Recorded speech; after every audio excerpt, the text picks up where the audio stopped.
Hello, good afternoon साथीहरू। तपाईँहरू के गर्नुहुँदैछ? मेरो चाहिँ खाना खाने बेला भयो अनि म चाहिँ खाना खानु पनि थालेँ होइन।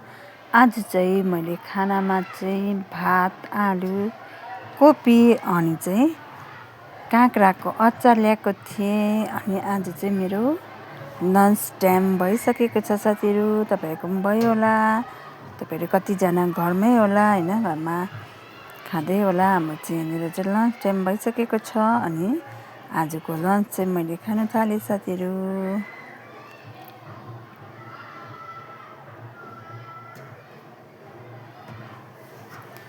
यस्तै हो मान्छेको जिन्दगी होइन, के गर्नु, डेली लाइफ, डेली रुटिन होइन। डेली त खानै पर्यो अनि डेली पकाउनु पनि पर्यो, डेली काम गर्नै पनि पर्यो। मान्छेको जीवन त यस्तै हो साथीहरू होइन। अनि आजको दिन चाहिँ फर्स्ट डे हो, आज चाहिँ मन्डे। अनि चाहिँ मन्डेदेखि चाहिँ हाम्रो ड्युटी सुरु भइसकेको छ साथीहरू। हेभ अ नाइस डे साथीहरू, बाई बाई।